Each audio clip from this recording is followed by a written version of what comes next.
गरीब की बेटी को पहनाया गया पुश्तैनी रसोई का ताज। माँ आप आ गई, मैं आपका ही इंतजार कर रही थी। देखो आज फिर ये मिट्टी के बर्तन टूट गए। माँ मैं थक गई हूँ अपनी इस मिट्टी की रसोई से, मुझे अब दूसरी रसोई चाहिए। अरे रिद्धिमा बेटी, तेरी ये गरीब माँ तुझे ये टूटी फूटी रसोई ही दे सकती है। अब रिद्धिमा खामोशी से चूल्हे पर खाना बनाती हुई सिलबट्टे पर मसाला पीसने लगती है। वहीं उसकी माँ मिट्टी के बर्तन बनाने लगती है। अब धीरे धीरे रिद्धिमा के हाथ के बने खाने की खुशबू पूरे मोहल्ले में फैलने लगती है। तभी पड़ोस की औरतें वहां आकर, अरे बेटी क्या बन रहा है जिसकी खुशबू इतनी जोरदार आ रही पूरे मोहल्ले में? सही कहा, मन तो कर रहा है थोड़ा खाना चख कर ही जाऊं। अरे हाँ क्यों नहीं, रुकिए मैं अभी देती हूँ। अब मिट्टी के प्लेट में रिद्धिमा शकुंतला और बसंती को राजमा और चावल देती है खाने को। खाना खाते ही वो दोनों, सच में खाना बहुत स्वादिष्ट बनाया है यामिनी तेरी बेटी ने। भगवान ऐसे ही तेरी बेटी के हाथों में बरकत रखे। बरकत छोड़िए शकुंतला ताई, मुझे आप ऐसा आशीर्वाद दीजिए कि मुझे जल्द से जल्द एक अच्छी रसोई मिल जाए। मुझे अब अपनी इस टूटी रसोई में खाना बनाने का मन नहीं करता। अरे बेटी तेरी गरीब माँ कहाँ से तुझे अच्छी रसोई ला कर देगी, पर हाँ जिस तरीके से तू अपनी इस टूटी फूटी रसोई को संवार कर रखती है, भगवान तुझे एक दिन अच्छी रसोई जरूर देगा। अब जहाँ छोटे से गांव में रहने वाली रिद्धिमा अपनी टूटी फूटी मिट्टी की रसोई से परेशान थी, वहीं किशनगंज शहर में एक खानदानी रईस परिवार रहता था, जिन्हें अपनी पुश्तैनी रसोई संभालने के लिए एक सुंदर संस्कारी गृहिणी की आवश्यकता थी। बड़ी बहू ये क्या बनाया है तुमने खाने में? क्या तुम खाना बनाते वक्त ये भूल जाती हो कि तुम खाना शाही परिवार के लिए बना रही हो? अरे हमारा शाही परिवार तुम्हारा ये 2 कौड़ी का चाउमीन, मोमोज और ये पिज्जा खाएगा। अब बहू पुश्तैनी रसोई में तुम इस तरीके का खाना कैसे बना सकती हो? अरे चुप क्यों हो रिया, जवाब दो। अरे तुम कब हमारी पुश्तैनी रसोई को अच्छे से संभालोगी? तभी रिया गुस्से से चिढ़ते हुए, आप लोगों का ये सपना सपना ही रह जाएगा, क्योंकि मैं कभी आपके उस 2 कौड़ी के पुश्तैनी रसोई में जाकर खाना नहीं बनाऊंगी। अरे वो भी भला कोई रसोई है, न जाने कौन से आदम जमाने की चीजें उस रसोई में पड़ी हुई हैं। खबरदार बड़ी बहू, जो अगर एक भी शब्द इस खानदान की पुश्तैनी रसोई के बारे में तुमने निकाला तो। अब गुस्से से रिया अपना खाना लेकर अपने आलीशान कमरे में आ जाती है और खाना खाने लगती है। इसी तरह कुछ हफ्ते गुजरते हैं और एक दिन योगिता जबरदस्ती रिया को अपनी पुश्तैनी रसोई में लेकर आती है। पुश्तैनी रसोई अंदर से एक विशाल कमरा होता है, जिनकी दीवारें पुराने पत्थरों से बनी थी और ऊपरी छत पर सुंदर 2 झूमर लटक रहे थे। साथ ही रसोई की ऊपरी दीवारों पर अनोखी खिड़कियां बनी हुई हैं, जो इस पुश्तैनी रसोई में वेंटिलेटर का काम करती हैं। वहीं रसोई के बीचों बीच मिट्टी का सुंदर 2 मुंह चूल्हा बना है, जिसके ऊपर पीतल के बर्तन रखे हैं। चूल्हे के सामने के फर्श पर एक लंबा लाल शाही कालीन बिछा हुआ है। दूसरी तरफ दाईं ओर बाईं दीवारों पर लकड़ी की बड़ी बड़ी अलमारियां बनी हुई हैं, जो ऊपर से नीचे तक पीतल, तांबे, चांदी और सोने के बर्तनों से भरी हुई हैं। दूसरे कोने में अनाज पीसने वाली पत्थर की चक्की रखी है। उनके बगल में मसाला कूटने के लिए एक बड़ी पत्थर की ओखली रखी है। पूरी रसोई देखने में बहुत कीमती, प्राचीन और रॉयल लग रही होती है। दादी माँ, आप अपनी इस 2 कौड़ी की पुश्तैनी रसोई में मुझे लेकर क्यों आई हैं? मैंने आपसे कितनी बार कहा है कि मुझे मॉड्यूलर रसोई इस्तेमाल करने की आदत है। चुप कर, तेरे खानदान ने भी कभी देखी थी ये पुश्तैनी रसोई? चल चुपचाप से रसोई में जाकर खाना बना। तभी वहां पर कावेरी भी आती हैं। हाँ बहू, माँ जी ठीक कह रही हैं। तुम्हारी वजह से मुझे माँ जी से बहुत कुछ सुनने को मिलता है। आखिर अब तो मैं भी चाहती हूँ कि मेरी पसंद की शहरी लड़की इस पुश्तैनी रसोई को संभाले। इतना कहकर योगिता कावेरी वहां से चली जाती है। अब रिया गुस्से में पुश्तैनी रसोई के चूल्हे में लकड़ियां जोड़ती है और उसके ऊपर तेजी से कढ़ाई पटकती है, जिससे चूल्हे का एक कोना टूट जाता है। लो, हो गया सत्यानाश। खैर मुझे क्या। अब रिया मसाले का डिब्बा उठाती है और लापरवाही के कारण रिया पुश्तैनी रसोई का शाही मसाले का डिब्बा भी तोड़ देती है। अब तोड़फोड़ की आवाज सुनकर घर के सदस्य रसोई में आते हैं। हे भगवान बहू, तुमने पुश्तैनी रसोई का चूल्हा ही तोड़ दिया और ये विशाल प्राचीन मसाले का डिब्बा भी तुमने तोड़ दिया। हे भगवान, कावेरी तुम्हारी पसंद की ये शहरी बहू कितनी ज्यादा लापरवाह है। इसने तो सब नुकसान कर दिया। नुकसान तो होगा ही दादी माँ, देखिए कैसे फोन चला रही हैं। मुझे तो लगता है कि इनका ध्यान खाना बनाने में था ही नहीं। अब यह सब सुनकर रिया गुस्से में, ऐसा है, आप ही मुझे यहाँ जबरदस्ती लाई थी। मैंने कहा था मुझसे नहीं होगा। अरे मैं तो कह रही हूँ कोई पागल ही होगी जो आपकी इस पुश्तैनी रसोई को संभालेगी, और मैं वो पागल नहीं हूँ जो सिलबट्टा, ओखली और चूल्हे में लकड़ियां जलाकर आप लोगों के लिए खाना बनाऊं। इतना कहकर रिया गुस्से में वहां से चली जाती है। वहीं 80 साल की योगिता आंखों में आंसू लिए अपने पुश्तैनी रसोई के टूटे हुए चूल्हे को मिट्टी से जोड़ने लगती है। बहू अब बहुत हो गया, तेरी शहरी बहू कभी नहीं संभाल पाएगी मेरी इस पुश्तैनी अद्भुत रसोई को। इसे संभालने के लिए अब तू जल्द से जल्द छोटे बेटे की बहू ले आ, और ऐसी बहू लाना जो हमारी संस्कृति से जुड़कर हमारी इस पुश्तैनी रसोई की इज्जत करे, और फिर मैं उसे ही अपनी पुश्तैनी रसोई का ताज पहना सकूं। और अगर वो बहू ताज पहनने लायक निकली तो मैं तुझे भी भेंट में अद्भुत गहने और जेवरात दूंगी। ठीक है माँ जी, वैसे माँ जी आप सही कह रही हैं, ये शहरी बहू हमारी इस पुश्तैनी रसोई को कभी नहीं संभाल पाएगी। लेकिन माँ जी, हमारी ये प्राचीन पुश्तैनी रसोई को संभालने के लिए तो हमें शहरी बहू की जगह गांव की बहू लेकर आनी होगी। छोटी बहू की बदौलत अब मुझे पुश्तैनी रसोई अपने नाम करने का मौका मिलेगा, वरना ये बुढ़िया पुश्तैनी रसोई का ताज लेकर मर जाएगी। तभी वहां आता नकुल ये सब सुनकर, माँ अब मैं कहता हूँ आप गाँव जाइए और वहीं बहू लेकर जाइए जो दादी माँ के नियमों पर खरी उतरे। मैं और दादी माँ को तकलीफ नहीं देख सकता। अब इसी तरह कुछ हफ्ते गुजरते हैं और अब कावेरी अपने पति के साथ अपने गांव की एक रिश्तेदार के घर आती है। अरे कावेरी भाभी, जगदीश भैया, आप लोग आ गए? आइए ना, अंदर आइए, मैं खाना लगाती हूँ। अरे वाह जानकी, तेरे हाथ में तो आज भी वही स्वाद है जो 40 साल पहले था। हाँ नंद जी, आपके हाथ का स्वाद तो अब तक वैसा ही है। जी जी, शुक्रिया भाभी। इसी तरह एक दिन जानकी अपने भैया भाभी को बालकनी में शाम की चाय बनाकर देती है। चाय पीती हुई कावेरी की नजर यामिनी की गरीब बेटी पर जाती है जो अपने मिट्टी के चूल्हे को मिट्टी से लीप रही होती है। माँ देखिए, फिर से टूट गया हमारा ये मिट्टी का चूल्हा। आखिर कब हम मजबूत चूल्हा खरीद पाएंगे माँ? बेटी तेरी गरीब माँ मेहनत तो कर ही रही है, देख कब तक मैं तुझे दूसरा चूल्हा दिला पाती हूँ। छोड़ो माँ, मेरे लिए मेरी यही रसोई बहुत अच्छी है। वैसे चूल्हा बन गया है, अब मैं खाना बना लेती हूँ आपके लिए। अब रिद्धिमा जैसी कुछ सब्जियों को काटकर कढ़ाई में पकाती है, उसकी खुशबू जगदीश और कावेरी के नाक में जाने लगती है। जानकी, ये लड़की कौन है जो इतनी खूबसूरती से अपनी रसोई को संभाल रही है? हाँ, मैं भी यही देख रहा हूँ, कब से वो गरीब लड़की कैसे अपने मिट्टी के चूल्हे को संजो रही है और फिर अपनी गरीब माँ के लिए खाना भी बना रही है। भैया, ये लड़की बहुत मेहनती है और सच कहूँ तो इसके हाथ में अन्नपूर्णा माँ का साक्षात वास है, क्योंकि ये गरीब लड़की अपनी इस टूटी फूटी रसोई में जो कुछ भी बनाती है उस खाने का स्वाद अमृत से भी 2 गुना ज्यादा आता है। इसी तरह एक दिन जानकी रिद्धिमा के यहाँ से सब्जी मांगकर अपने भैया भाभी को रात में खाने के लिए खिलाती है। जानकी बहन, आज के खाने का स्वाद तो कुछ अलग ही है। तुम इतना भी स्वादिष्ट खाना नहीं बनाती हो। हाँ नंद जी, आज का खाना अलग है और पहले के मुकाबले खाना बहुत ज्यादा स्वादिष्ट है। अरे बस बस, अब इतनी भी तारीफ मत कीजिए खाने की, नहीं तो उस गरीब माँ की बेटी के हाथों में नजर लग जाएगी। दरअसल मैं ये खाना पड़ोस की रिद्धिमा बेटी से मांग कर लेकर आई हूँ, वही जिसकी रसोई आपने बालकनी से देखी थी। कावेरी, मुझे ये लड़की बहुत अच्छी लग रही है। मुझे लगता है कि माँ को भी ये लड़की बहुत पसंद आएगी। हाँ सही कह रहे हैं, हमें ये लड़की अपनी पुश्तैनी खानदान की बहू के रूप में चाहिए। क्या इसकी गरीब माँ ये रिश्ता स्वीकार करेगी? क्यों नहीं, जरूर करेगी। चलिए हम कल ही चलते हैं रिश्ता लेकर। अब अगले दिन कावेरी, जगदीश, जानकी गरीब यामिनी के घर आते हैं जहाँ उसकी बेटी चक्की पर आटा पीस रही होती है। अरे जानकी, तुम यहाँ, और तुम्हारे साथ ये लोग कौन है? बेटिया, आटा पीसना बंद करो और सबके लिए चाय बना लो। अब सभी लोग अंदर आकर बैठते हैं। रिद्धिमा फटाफट चाय बनाकर सबको देती है। जी आपने बताया नहीं। जानकी, तुम तो बोलो, कौन है ये लोग? अरे यामिनी, तुम्हारी तो किस्मत बदल गई। अच्छा, भला वो कैसे जानकी?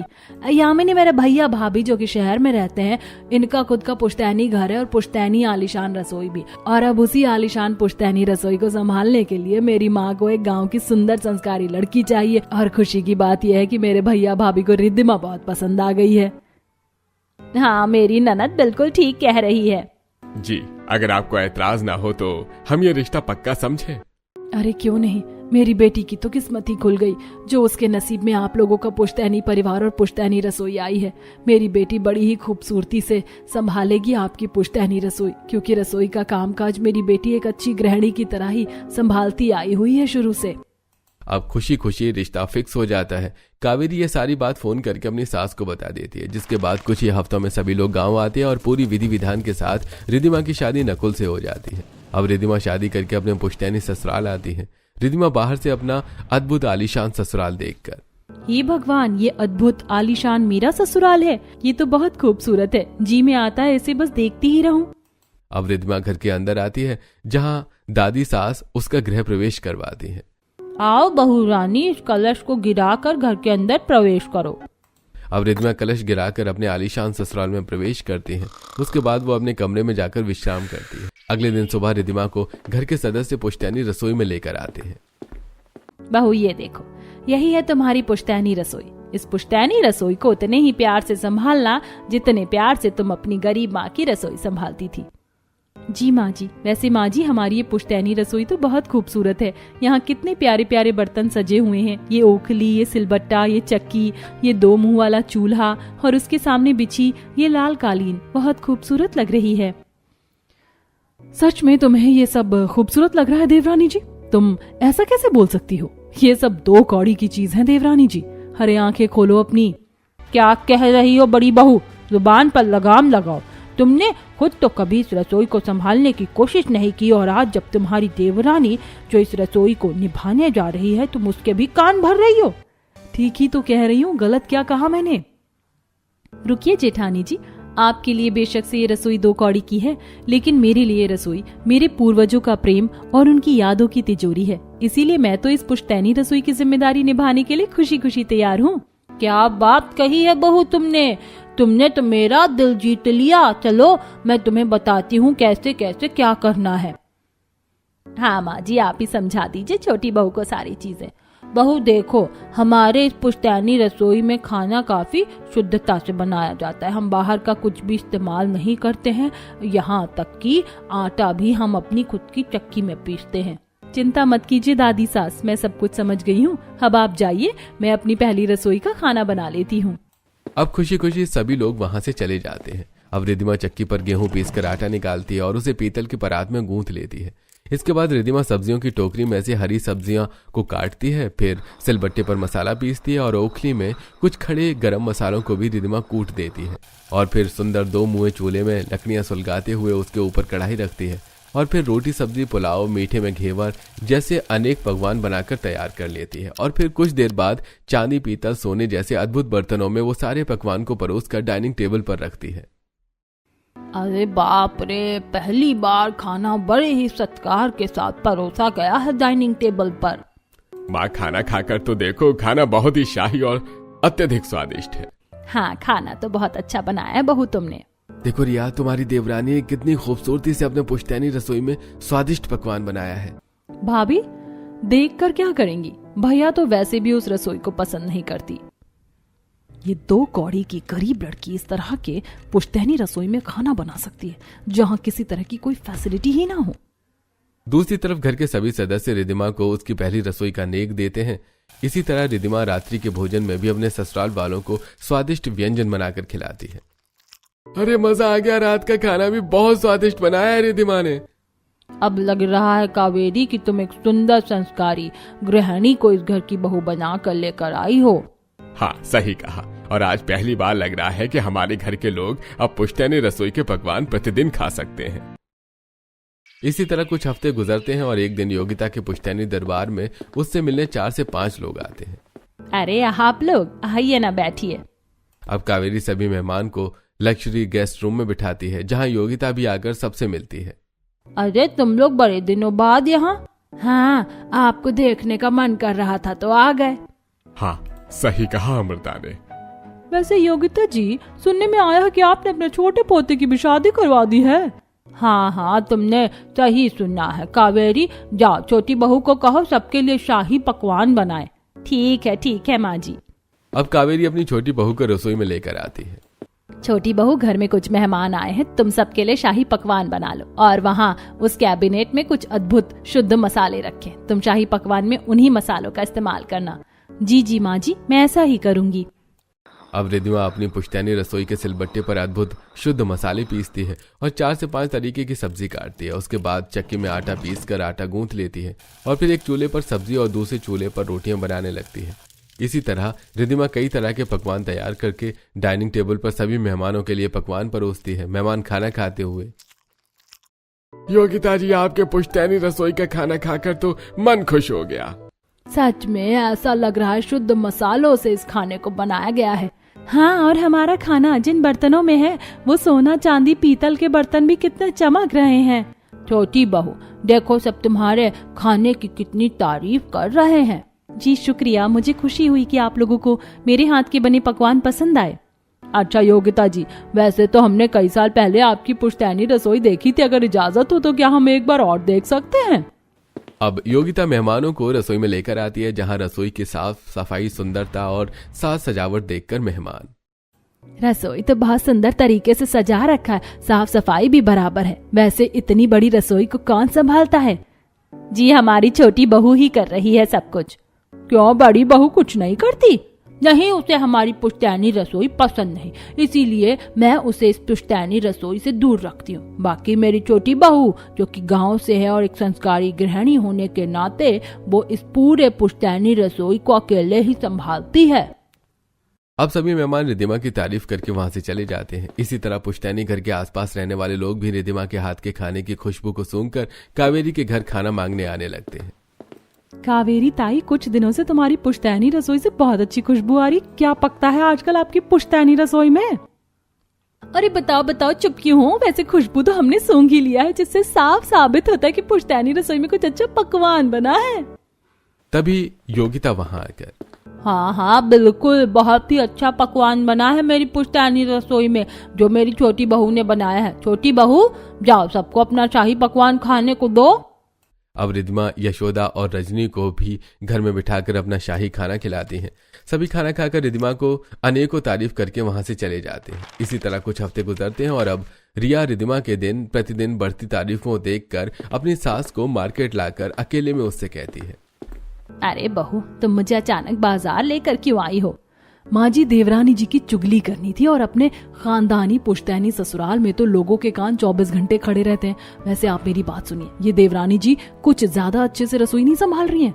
दादी सास की कहीं ऐसा ना हो दादी सास अब तक जिस ताज का जिक्र इतने टाइम से कर रही थी, वो ताज वो उस गरीब लड़की को दे दे।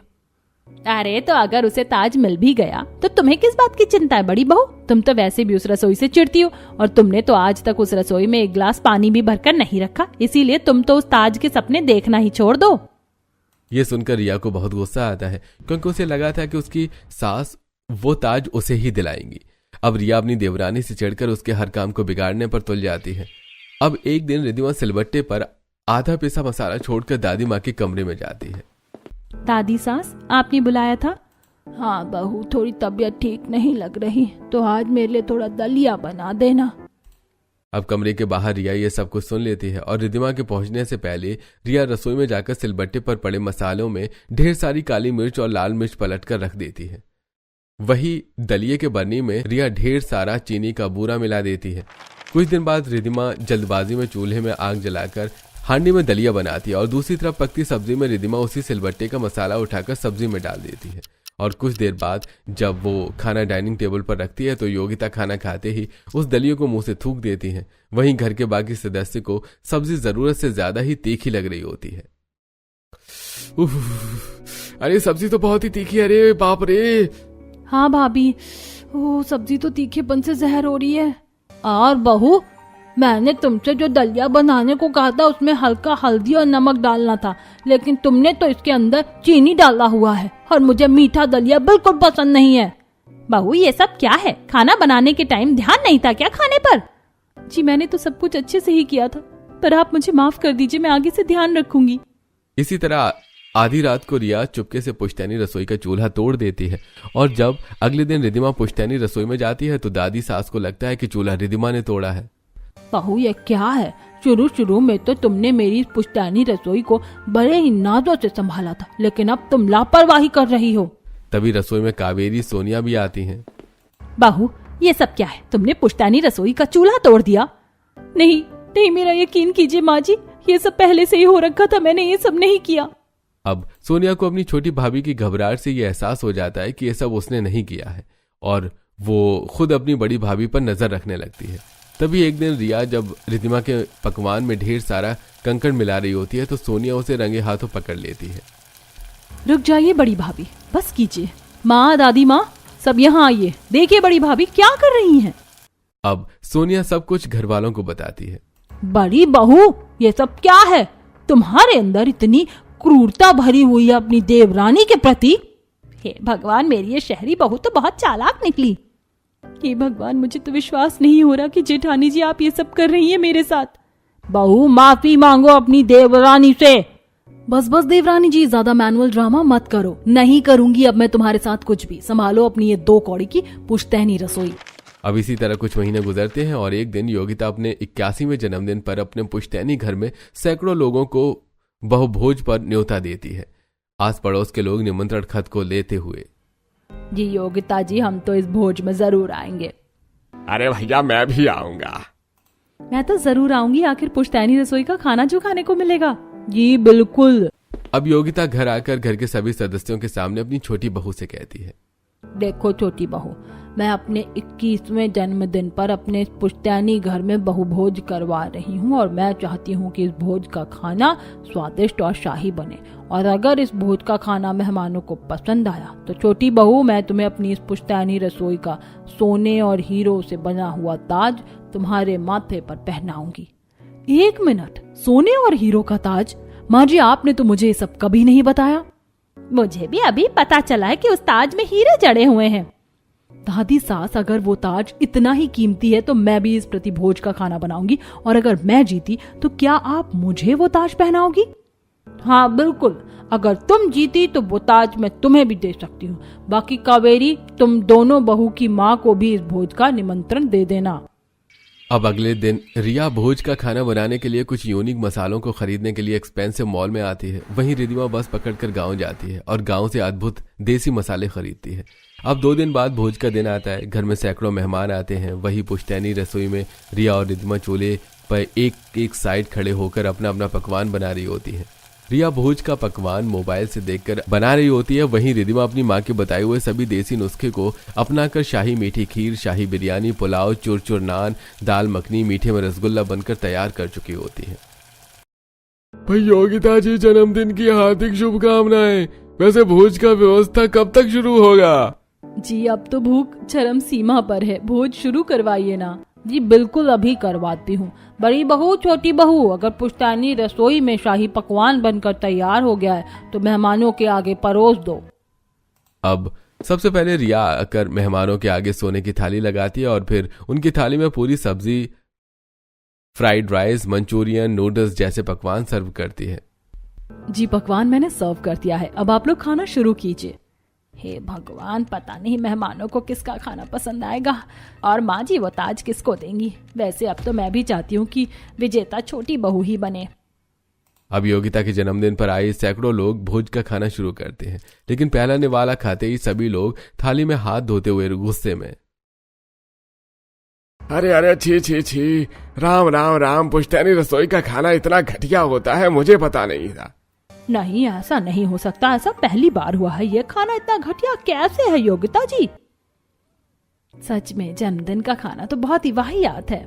अब सभी मेहमान गुस्से से उठकर खड़े होते हैं और जाने लगते हैं कि तभी योगिता, अरे रुक जाइए, ठहरिए, ये तो बस अभी प्रथम भोज था, अभी द्वितीय भोज बाकी है जिसका खाना मेरी छोटी बहू ने बनाया है।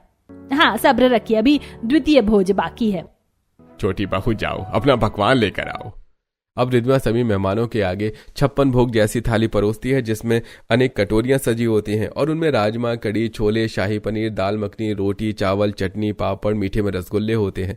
अब सभी मेहमान खाना खाना शुरू करते हैं। हाँ, अब लग रहा है कि भोज का खाना खा रहे हैं। सच में अब जाकर आत्मा को तृप्ति मिली। अब जैसे ही मेहमानों का खाना खत्म होता है, रिद्मा सबके हाथ में सौंफ, मिश्री और नारियल देती है। इसके बाद खुशी से मेहमान योगिता के पास आते हैं। योगिता जी देखिए, प्रथम भोज का खाना बेशक से वाहियात था, लेकिन द्वितीय भोज का खाना अद्भुत, अनोखा और अत्यधिक स्वादिष्ट था। मन प्रसन्न हो गया। हाँ दादी माँ, असली स्वाद तो द्वितीय भोज के खाने में ही था। अच्छा, अगर आप सब कह रहे हैं कि द्वितीय भोज का खाना प्रथम भोज के खाने से अत्यधिक स्वादिष्ट था, तो अब समय आ गया है उस पकवान को बनाने वाली महारानी को उसका उपहार देने का। छोटी बहू, सबके सामने आओ। अब बड़ी खूबसूरती से रिद्धिमा सबके सामने आती है, जिसके बाद योगिता अपने हाथ से सोने और हीरों से बना वो पुश्तैनी रसोई का ताज रिद्धिमा को पहनाती है। छोटी बहू, तुमने आज ये साबित कर दिया है कि इस पुश्तैनी रसोई के ताज को संभालने वाली असली महारानी तुम ही हो। इसीलिए आज से ये ताज और ये तिजोरी की चाबी तुम्हारे पास रहेगी। अब दूर खड़ी रिद्धिमा की गरीब माँ। मेरी बेटी के सर पर ये पुश्तैनी रसोई का ताज कितना सुंदर लग रहा है। आखिरकार मेरी बेटी ने अपनी काबिलियत से अपने ससुराल वालों का दिल जीत ही लिया। दूसरी तरफ घमंडी रिया अपनी माँ से, माँ, मुझे बिल्कुल अच्छा नहीं लग रहा है। ये 2 कौड़ी की गरीब लड़की जीत कैसे गई? चुप कर रिया, तुमने खुद तो आज तक कभी कुछ किया नहीं है और जिसने मेहनत से ये मुकाम जीता है तुम उसको भी कोस रही हो। अब ये सुनकर रिया को शर्मिंदगी महसूस होती है। सॉरी मम्मी, आप ठीक कह रही हो। इस गरीब लड़की ने मेहनत तो बहुत किया है और यही इस ताज की हकदार है। अब रिया खुद अपनी गरीब देवरानी के पास आती है और उसे गले से लगा लेती है। रिद्धिमा, आज मुझे भी विश्वास हो गया कि तुम एक अच्छी गृहिणी हो, इसीलिए आज से मैं भी तुमसे ये पुश्तैनी रसोई संभालना सीखूंगी। ये हुई ना बात। अब इस दिन के बाद से रिया रिद्धिमा के साथ मिलकर पुश्तैनी रसोई संभालना सीखती है।